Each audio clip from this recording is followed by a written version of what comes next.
कि प्रधानमंत्री जी बहुत काम किसानों के बाकी हैं इस देश में जो आपको करने हैं। अब उस राजनीति का सतयुग था, माफ़ करेंगे मुझे आप, आज राजनीति का मैं इसे कलयुग भी कह सकता हूँ। प्रस्ताव पास हुआ और अजीत सिंह नरसिंह राव जी को चिट्ठी लिख दी कि अगर किसान पे इनकम टैक्स लगाओगे तो मैं अपना समर्थन वापस कर लूँगा। और जो ताकत आज़ादी के बाद सबसे बड़ी ताकत चौधरी अजीत सिंह ने उन्हें दी। इनकम टैक्स आज तक नहीं लग रहा किसान पे। हमारी पार्टी है, जो हमारा दल है लोक दल, वो चौधरी चरण सिंह के सिद्धांतों पर चलता है। चौधरी चरण सिंह जी जाति के खिलाफ थे, चौधरी चरण सिंह धर्मों के खिलाफ थे। तो धर्म की राजनीति और जाति की राजनीति में हम बर्बाद हो गए। चूँकि हम किसी जाति की राजनीति नहीं करते थे तो हम जाति और धर्म की राजनीति में पिट गए। न एक जाति से कोई भी पार्टी नहीं जीत सकती कि जाति से कुछ नहीं होने वाला। जाति तो शादी ब्याह तक है। हम किसान का सवाल उठाएंगे, हम मजदूर का सवाल उठाएंगे, हम बुनकर का सवाल उठाएंगे। गुलाम नबी आज़ाद जैसा नेता इतना बड़ा चीफ मिनिस्टर रहा हुआ, उसकी पार्टी छोड़ के चली गई कि हम चुनाव नहीं लड़ेंगे। मैं तो पक्ष में नहीं था, हमारे भाई हैं डॉक्टर साहब, ये पक्ष में थे। 2002 में राजनाथ सिंह से समझौता कराने में ये थे, मैं खिलाफ था। तो हम सरकार में हैं और हमारी नीति लोकदल की नीति है, हम अपने रास्ते से नहीं भटकने वाले। तो मैं आपसे शेयर करना चाहता हूँ, हमने मुख्यमंत्री से 3 बातें की। गन्ने का बकाया, गन्ने का पेमेंट बढ़ाओ, गाँव में सुविधाएं बढ़ाओ। ये कौन बोल रहा, मेरे सामने आए वो आदमी कि हम किसानों की बात नहीं कर रहे। नमस्कार, डीएनपी इंडिया में आपका स्वागत। मैं हूं आपके साथ राहुल चौधरी। आज राष्ट्रीय लोकदल का स्थापना दिवस है और हमारे साथ में राष्ट्रीय लोकदल के राष्ट्रीय महासचिव संगठन त्रिलोक त्यागी जी इस समय मौजूद हैं। आज हम बात करेंगे राष्ट्रीय लोकदल की उस कहानी की, अर्श से फर्श की और फर्श से अर्श तक की कहानी। क्योंकि देखिए, एक लंबा समय राजनीति में इन्होंने बिताया है, चौधरी चरण सिंह जी के साथ में भी और फिर चौधरी अजीत सिंह जी के साथ में भी, और आज जब जयंत चौधरी पार्टी के मुखिया हैं, आज भी ये एक बड़े पद पर पार्टी के लिए काम कर रहे हैं। तो सारी की सारी कहानी आज हम त्यागी जी से समझने वाले हैं, इन्हीं की ज़बानी। सर, बहुत बहुत स्वागत आपका। धन्यवाद। तो पहला प्रश्न मेरा सर आपसे यही, देखिए चरण सिंह जी के समय से आप राजनीति में सक्रिय हैं, पार्टी के लिए काम कर रहे हैं। हमें वो कहानी, हमारे दर्शकों को वो कहानी बताइए। क्या क्या समय आपने देखा? आपने वो दौर भी देखा होगा जब लंबी कतार लगती थी सांसदों की, मंत्रियों की, विधायकों की पार्टी कार्यालय में। फिर वो भी समय आया जब इक्का दुक्का विधायक या सांसद तो रहे नहीं। क्या कुछ आपने देखा, थोड़ा समझाने की कोशिश कीजिए। देखिए, आपने कहा कि चौधरी चरण सिंह जी के साथ काम किया। नहीं, हमने तो उनके चरणों में राजनीति सीखी बैठकर। मैं तो यूनिवर्सिटी में प्रेसिडेंट था और उन्होंने हमारा हाथ पकड़ के नेता बना दिया। वो महापुरुष थे। अगर मैं कहूँ तो भगवान और आदमी के बीच के इंसान थे। उन्होंने मेरे जैसे एक नहीं, डॉक्टर एसवीर जी बैठे, ये तो शिक्षाविद थे, इनका सहयोग किसान ट्रस्ट में रहा और जगह रहा। पर मैं अगर शुरू करूँ तो देवीलाल, मुलायम सिंह यादव, कर्पूरी ठाकुर, नीतीश कुमार, लालू यादव, हज़ारों लोगों को उन्होंने, गांव के लड़कों का हाथ पकड़ के उन्होंने मुख्यमंत्री तक बनाने का, बड़ा नेता बनाने का काम किया। जो राजनीति की गंगा बड़े बड़े महलों में कैद थी, जो बड़े रईसों के यहाँ, जो धन्ना सेठों के घर, नवाबों के घर कैद थी, चौधरी चरण सिंह जी ने उस गंगा को, राजनीति की गंगा को गाँव की गलियों में उतारा। और गाँव की गलियों में किसानों के लड़कों का हाथ पकड़ पकड़ कर, जो किसान, जो हमारे पूर्वज तहसीलदार की चिकनी उठा पाते थे, चौधरी चरण सिंह ने वो ताकत दी कि उनके बेटे जब जाते हैं तो कलेक्टर खड़ा हो जाता। ये ताकत चौधरी चरण सिंह की दी हुई है। अगर मैं चौधरी चरण सिंह के बारे में बात करूं तो आज़ाद भारत में अगर पंडित नेहरू को भारत का, आधुनिक भारत का निर्माता कहते हैं, तो मैं साफ तौर से कहूँगा कि अगर गाँव को और किसान को ताकत दी है, अगर इनमें ताकत आई है तो उसका नाम चौधरी चरण सिंह है, जिसने गांव, किसान को, गरीब को ताकत दी है। गांव में सब जाति रहते हैं, गांव में जमींदार भी रहता है, किसान है, गांव में मजदूर भी है, हाथ का दस्तकार भी है। वो ताकत चौधरी चरण सिंह ने दी। चौधरी चरण सिंह लघु उद्योगों के हामी थे, चौधरी चरण सिंह दस्तकारी के हामी थे। चौधरी चरण सिंह कहते थे कि जो काम हाथ से हो उसके लिए मशीन की ज़रूरत नहीं है, जो मशीन से होता हो उसको आप करिएगा। मशीन से काम हो जो काम हाथ से हो सकता है, कपड़ा, जूता, दिया, सिलाई, बर्तन, ये सब हाथ से बन सकते हैं, तो ये चौधरी चरण सिंह कहते थे। तो हमने वो दौर देखा है, हमने चौधरी चरण सिंह जी को बहुत करीब से देखा। चौधरी चरण सिंह जी की राजनीति करना, अब उस राजनीति का सतयुग था, माफ़ करेंगे मुझे आप, आज राजनीति का मैं इसे कलयुग भी कह सकता हूँ। चौधरी चरण सिंह सतयुग में नेता थे, वो सच्चे गांधीयन थे। और चौधरी चरण सिंह की जो 3 ताकत थी, एक ताकत उनके चरित्र, एक उनकी ईमानदारी और एक उनकी ताकत प्रशासनिक क्षमता, ये चौधरी चरण सिंह की 3 ताकत थी, जिससे वो गांव से चल के देश के प्रधानमंत्री तक पहुँचे, लाल किले पर चढ़े। तो वो सब काम चौधरी चरण सिंह ने किया। और मैं इसलिए साफ तौर से कह सकता हूँ, वो समय में चौधरी साहब के बारे में अगर मैं बात करूँ तो सारे दिन आपका इंटरव्यू चलता रहेगा।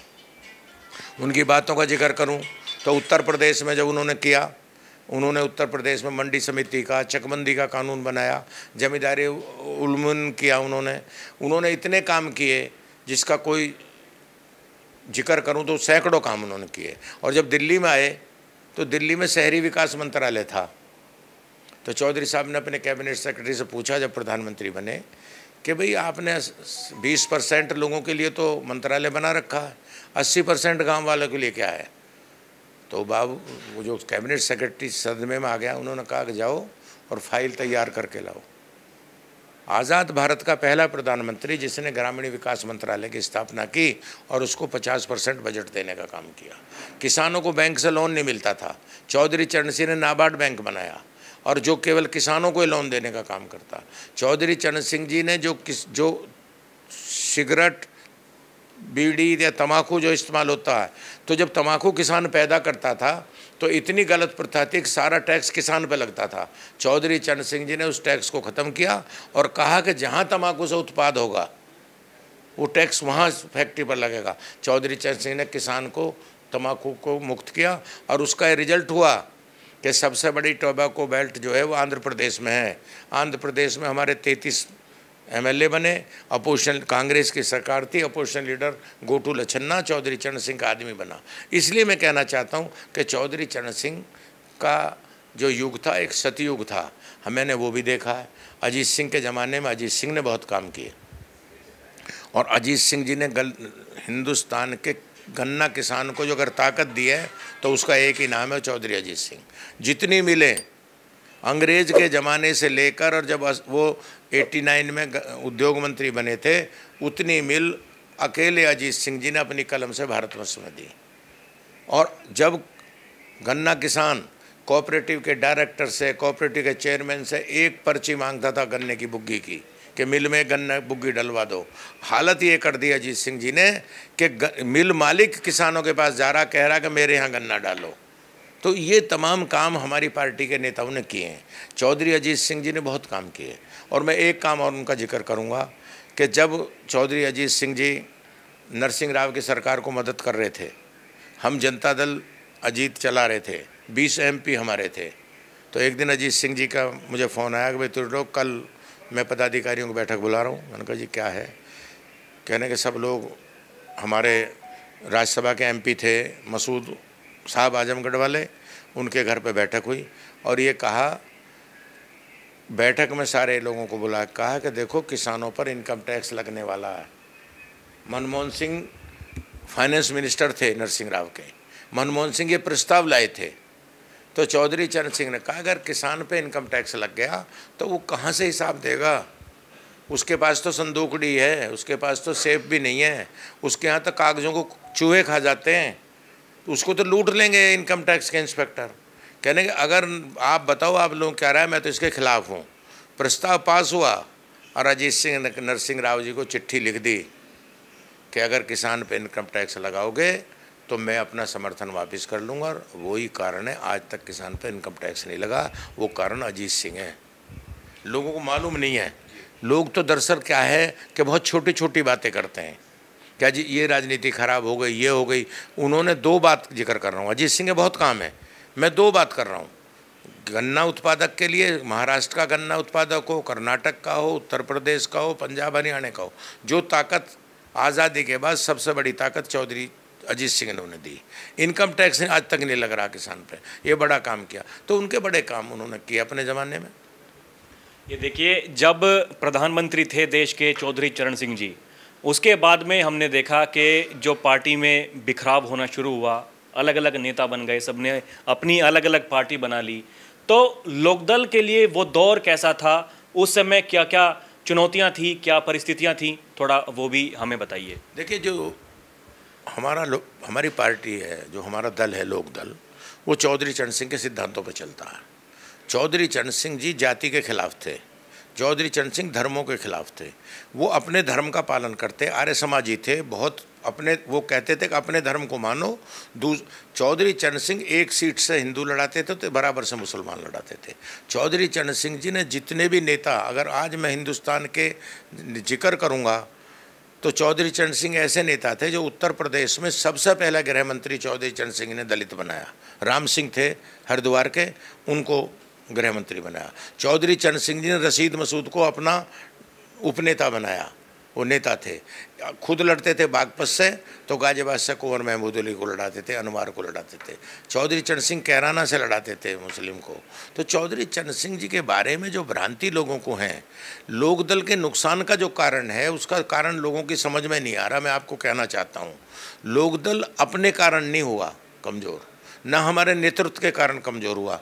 लोकदल हिंदूवादी संगठन जब जागृत हुए तो धर्म की राजनीति और जाति की राजनीति में हम बर्बाद हो गए, क्योंकि हम किसी जाति की राजनीति नहीं करते थे।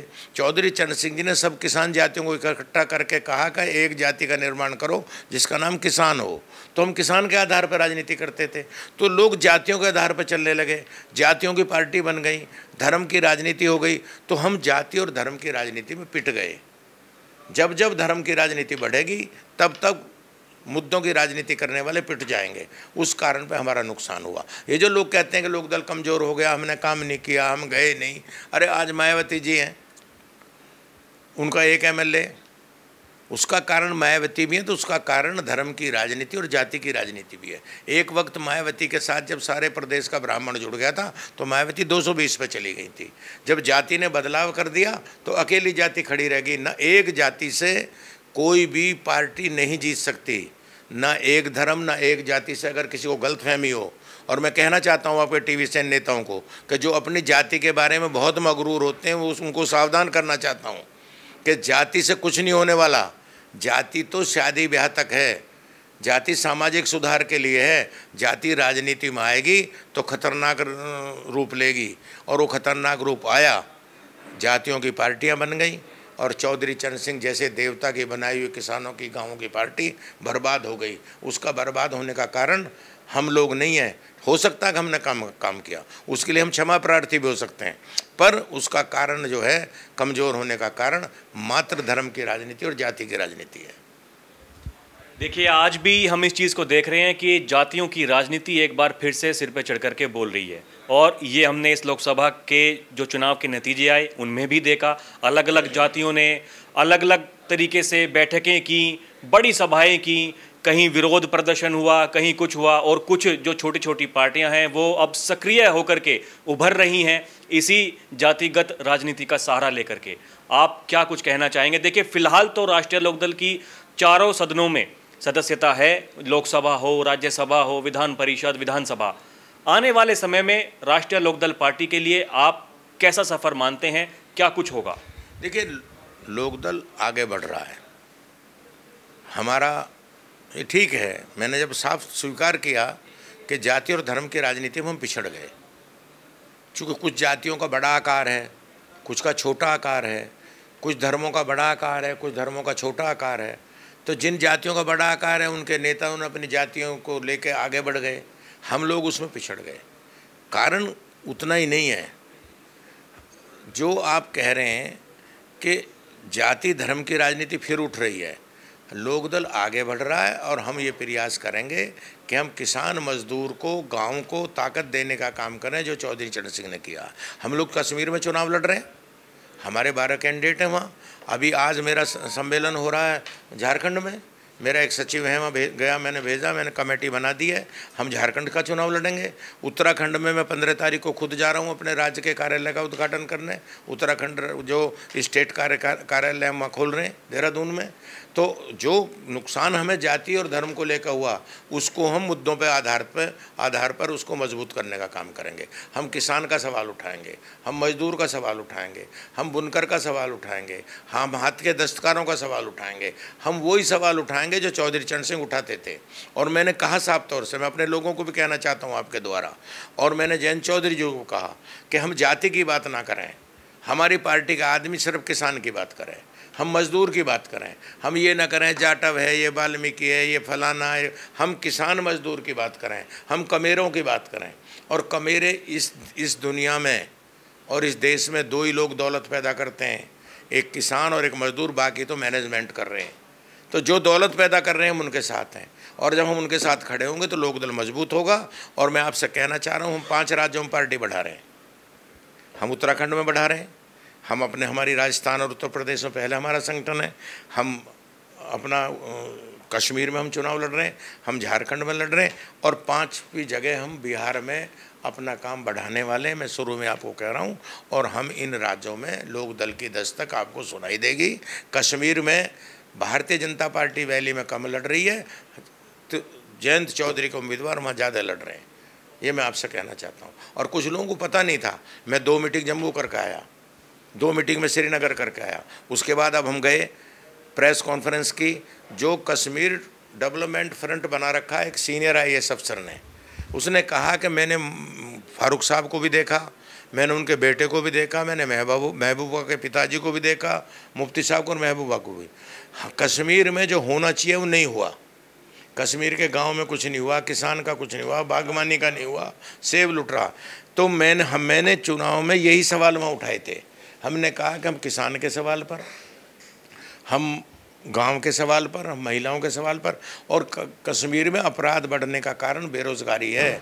चौधरी चरण सिंह का सिद्धांत लागू कर दो, लघु उद्योग लगा दो, लड़कों को काम दे दो, अपराध खत्म हो जाएगा, आतंकवाद खत्म हो जाएगा। पर वहाँ क्या है सवाल? 370 लगाएंगे, 370 हटाएंगे। वहाँ सवाल क्या है कि पाकिस्तान हिंदुस्तान। वहाँ सवाल क्या है? आतंकवादी मार दिया, आतंकवादी ने पुलिस मार दी। अरे ये बताओ कि आतंकवादी बन क्यों रहे हैं?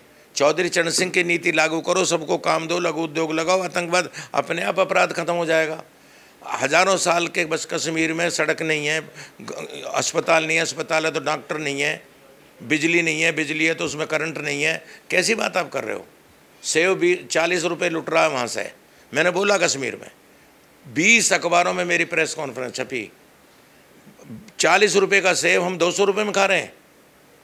किसान को 40 मिल रहा है, हमें 200 मिल रहा है। 160 रुपये कहाँ जा रहा? इस पर कोई विचार नहीं करेगा। वहाँ सैफरॉन को बढ़ाया जा सकता है, वहाँ पर बढ़ाया जाता है, ड्राई फ्रूट को बढ़ाया जा सकता है। धान बहुत ज़्यादा पैदा वो कर रहे हैं, उस पर ध्यान देने। कोई किसान पर ध्यान नहीं दे रहा, कोई वहाँ नौजवान पर ध्यान नहीं दे रहा, कोई वहाँ गांव पर ध्यान नहीं दे रहा। और महिला एम्पावरमेंट की जरूरत है। अब तो आप सरकार में सहभागी हैं। मैं आपसे कह रहा हूँ, तो हमने सवाल उठाए। तो कश्मीर डेवलपमेंट फ्रंट के अध्यक्ष फारूक साहब जो प्रिंसिपल सेक्रेटरी पर रहे थे, वो आए मेरी प्रेस कॉन्फ्रेंस को सुन के, और अगले दिन आए, अपने 20 साथियों के साथ कहा कि मैं चौधरी चरण सिंह का एडमायरर हूँ। चौधरी चरण सिंह इन बातों को कहते थे, आज तुमने त्यागी जी ये बात कही है। और बिना शर्त प्रेस कॉन्फ्रेंस के अंदर ये डिक्लेयर करके गए कि RLD के उम्मीदवारों को चुनाव लड़ाऊंगा, और वो हमारा कैंपेन कर रहे हैं। ये चौधरी चरण सिंह है इसका कारण। त्रिलोक त्यागी नहीं है। त्रिलोक त्यागी निमित्त मात्र एक नाम है। चौधरी चरण सिंह की नीतियां लागू कराने का हमारा दायित्व है, और उन्हीं नीतियों पर हमारे राष्ट्रीय अध्यक्ष जयंत चौधरी चलते हैं, उन्हीं पर डॉक्टर साहब और मैं और प्रबोध कुमार चल रहे हैं। इसलिए मैं कहना चाहता हूँ कि हम चौधरी चरण सिंह की, और कश्मीर में वही सवाल है जो यूपी में है। लोग गलत बोलते हैं, लोग बहकाते हैं। कश्मीर का गांव ज़्यादा उपेक्षित है यूपी के गांव से, कश्मीर का किसान ज़्यादा उपेक्षित है, कश्मीर का नौजवान ज़्यादा प्रताड़ित है। आप वहाँ जाके देखो, मैं पिछले 3 महीने में 5 प्रोग्राम करके आ चुका हूँ, और वो लोग हमारे साथ वैसे ही नहीं खड़े हुए। वैली में लोगों को कैंडिडेट नहीं मिले। मैं कहना नहीं चाहता टीवी पर, फिर भी कहूँगा, गुलाम नबी आज़ाद जैसा नेता, इतना बड़ा चीफ मिनिस्टर रहा हुआ, उसकी पार्टी छोड़ के चली गई कि हम चुनाव नहीं लड़ेंगे, उम्मीदवार नहीं मिले। और जयंत चौधरी के 12 लोग लड़ रहे हैं वहाँ, वो कारण चौधरी चरण सिंह है, उनकी नीतियाँ, मैं आपसे कह रहा हूँ। देखिए सर, सरकार में सहभागी हैं आप। हमने वो दौर भी देखा जब चरण सिंह जी सरकार में सहभागी थे, अजीत सिंह जी को भी हमने देखा, आज जयंत चौधरी जी हैं। फ़र्क इतना है, पहले वो कांग्रेस के गठबंधन के साथ में सरकार में रहे, अब जब जयंत चौधरी सरकार में भागीदारी है उनकी, तो वो बीजेपी के साथ गठबंधन में हैं। क्या कुछ फ़र्क है दोनों पक्ष की नीतियों में? क्या कुछ कहना चाहेंगे आप? अभी राजनीति कितनी कठिन, कितनी आसान है? देखिए, ऐसा है, चौधरी अजीत सिंह जी अटल जी के सरकार में भी कृषि मंत्री रहे, और मैं तो पक्ष में नहीं था, हमारे भाई हैं डॉक्टर साहब, ये पक्ष में थे। 2002 में राजनाथ सिंह से समझौता कराने में ये थे, मैं खिलाफ था। मैं तो बड़ा स्पष्टवादी हूँ, पर मैं तो अजीत सिंह के साथ रहना, मुझे तो हम रहे, अजीत सिंह कृषि मंत्री रहे। हमने भाजपा से कोई पहला गठबंधन नहीं किया है। अजीत सिंह अटल जी की कैबिनेट में रहे, अटल जी ने फिर चौधरी फिर अडवाणी के साथ पैक्ट किया, फिर हमारे 5 MLA आए। हमने हमारी पार्टी चुनाव मिलकर लड़ी है, कांग्रेस के साथ भी लड़ी है, सपा के साथ भी लड़ी है, बीजेपी के साथ भी लड़ी। मुझे कहने में कोई गुरेज नहीं है, और मैं साफ तौर से कह रहा हूँ कि इसकी शुरुआत अटल जी ने की। अटल जी 23 पार्टियों के प्रधानमंत्री थे, मोदी जी आज 30 पार्टियों के प्रधानमंत्री हैं। ताज में आपने प्रेस कॉन्फ्रेंस अटेंड की थी ना, उन्होंने कहा कि हम 30 पार्टी हैं हमारी, ताज में डिक्लेयर किया ना उन्होंने कि एनडीए में 30 पार्टी हैं। तब तो नीतीश जी और हम भी नहीं थे उसमें, 40 से भी ज़्यादा हैं। हाँ, तो मैं वही कह रहा हूँ, तब तो हम भी नहीं थे। तो ये गठबंधन का युग है, हम अकेले कुछ नहीं कर सकते। और सरकार, हम कोई साधु समाज के मेंबर थोड़ी हैं, हम राज करने के लिए आए हैं, राज बनाने के लिए आए हैं, और जब राज होगा तभी जनता का काम होगा। आज जयंत चौधरी स्किल मिनिस्टर हैं, आज जयंत चौधरी शिक्षा मंत्री हैं, तो लोगों को काम हो गया। हम एकलव्य स्कूल खुलवाएंगे, हम उन स्किल का काम करेंगे, हम किसानों के लड़कों को ट्रेंड करेंगे, ये काम हम करेंगे। तो इस सरकार में तो करेंगे, तो हम सरकार में हैं, और हमारी नीति लोकदल की नीति है। हम अपने रास्ते से नहीं भटकने वाले। आप चाहे मुझसे 10 बार पूछ लो कि आज भाजपा के साथ हो, कल किसके साथ रहोगे, हम लोकदल के साथ हैं। हम चौधरी चरण सिंह हमारे आदर्श हैं, हम गांधीयन इकोनॉमी को मानते हैं, हम चौधरी चरण सिंह के सिद्धांतों पर लोकदल चलाते हैं। गठबंधन का युग है, गठबंधन तो अपनी ज़रूरत के आधार पर होते हैं। देखिए, गठबंधन होने के बाद में ये हमने देखा कि लोग जो देखिए आरएलडी के हैं, लोकदलवादी हैं, वो हैं, लेकिन जो देखिए बोलने वाले हैं वो तो बोलते हैं। उनका ऐसा कहना है कि बीजेपी ने समझौता, आरएलडी ने समझौता कर लिया बीजेपी के साथ में गठबंधन करके। पहले किसानों की बात करती थी आरएलडी, आजकल बातें नहीं हो रही हैं। देखिए, हम आज भी किसान की बात कर रहे हैं, जो ये कह रहे हैं वो गलत कह रहे हैं। पहले हम सड़क पर करते थे, अब सरकार में कर रहे हैं। अभी मुख्यमंत्री जी से जयंत चौधरी जी में मिले थे, हमारे साथ हमारे MLA भी थे, तो मैं आपसे शेयर करना चाहता हूँ। हमने मुख्यमंत्री से 3 बातें की: गन्ने का बकाया, गन्ने का पेमेंट बढ़ाओ, गाँव में सुविधाएं बढ़ाओ। कौन कहता हम किसान की बात नहीं कर रहे? मैं तो आपके टीवी पे बोल रहा हूँ, आप पूरे देश में दिखाओ।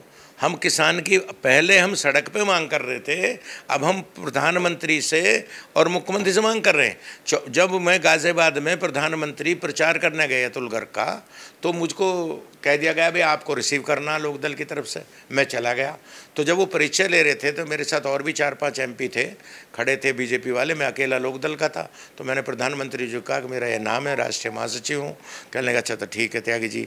मैंने कहा आपने एक बहुत अच्छा काम किया। मैंने जब उन्हें कहा कि आपने चौधरी चरण सिंह जी को भारत रत्न दिया, इससे देश के किसानों में आपकी ताकत बढ़ी है, तो उन्होंने मेरा हाथ पकड़ लिया। ऐसे मैंने हाथ जोड़ रखे थे, हाथ पकड़ के खड़े हो गए और बोले कि त्यागी जी लोग समझते नहीं, मैं करना चाह रहा हूँ। मैंने उनसे कहा, मैंने प्रधानमंत्री को कहा, उनके MP सिर्फ नमस्ते कर रहे थे, मैं चौधरी चरण सिंह का शिष्य, मैंने कहा कि प्रधानमंत्री जी बहुत काम किसानों के बाकी हैं इस देश में जो आपको करने हैं। तो मैंने पहली मीटिंग में प्रधानमंत्री के सामने किसानों का सवाल उठाया। ये कौन बोल रहा, मेरे सामने आए वो आदमी कि हम किसानों की बात नहीं कर रहे। हम जब मुख्यमंत्री से कर रहे हैं, जब मैं देश के प्रधानमंत्री के सामने उनके MP कतरा रहे थे बोलते हुए, तब चौधरी चरण सिंह का शिष्य ये कह रहा था कि देश के किसानों के काम बाकी हैं, आपको करने हैं। क्या बात आप कर रहे हो? हम कहीं नहीं डरते किसी से। हम किसान की सवाल, चौधरी चरण सिंह की नीतियों का सवाल और लोकदल की बहबूदी का सवाल उठाते रहेंगे, इसमें कहीं कोई दिक्कत नहीं है। तो अभी गठबंधन के साथ में रह करके किसानों की वकालत करते रहेंगे भविष्य में भी? नहीं, किसानों की वकालत अगर हम छोड़ देंगे तो लोकदल का बनाने का मतलब क्या है? चौधरी चरण सिंह ने कहा था कि मैं उनके लिए दल बना रहा हूं जिनकी लड़ाई कोई नहीं लड़ता है, गांव वालों की, किसानों की, मजदूरों की, बेसहाराओं की, माइनॉरिटी की। हम तो माइनॉरिटी के पक्ष में हैं, जब बांग्लादेश का सवाल आया तो लोगों ने पूछा कि आपने ही पूछा सवाल कि बांग्लादेश के बारे में आपकी क्या राय, वहाँ हिंदू बुजुर्गों में गलत है, बिल्कुल रुकने चाहिए, हम माइनॉरिटी के साथ हैं, हम भारत में भी माइनॉरिटी के साथ हैं। और मैंने कश्मीर में बोला, मैंने कहा कश्मीर में माइनॉरिटी में हिंदू है, हम उनके साथ हैं। हम कहीं सुनो, त्रिलोक त्यागी 100% चरण सिंह आइट है। चौधरी चरण सिंह का सारा जो सिद्धांत है मुझे घोल के पिला रखा है। हम माइनॉरिटी के साथ हैं, जहाँ भी माइनॉरिटी, नॉर्थ ईस्ट में हिंदू माइनॉरिटी में, बांग्लादेश में हिंदू माइनॉरिटी में, कश्मीर में हिंदू माइनॉरिटी में, और पूरे देश में मुसलमान माइनॉरिटी, तो हम सबके साथ हैं। ये मैं आपसे कह रहा हूँ, लोकदल कहीं भटकने वाला नहीं है, अपनी बात को रखेंगे और चौधरी चरण सिंह के सिद्धांत को मजबूती से उठाएंगे। सर बहुत बहुत धन्यवाद हमसे बात करने के लिए, हमें समय देने के लिए। तो देखा आपने, यहाँ पर त्रिलोक त्यागी जी का स्पष्ट ऐसा कहना है कि हम किसानों की बात पहले से करते आए हैं, आज भी कर रहे हैं और भविष्य में भी करते रहेंगे। चाहे प्रधानमंत्री जी से बात करना हो या फिर जो सूबे के मुखिया योगी आदित्यनाथ जी हैं, उनसे भी बात करने से लेकर के जो भी कार्य किए जा सकते हैं वो कार्य करते रहेंगे। तो आज के लिए इतना ही। आप देखते रहें DNP इंडिया। कैमरा पर्सन प्रिया के साथ मैं राहुल चौधरी, नमस्कार।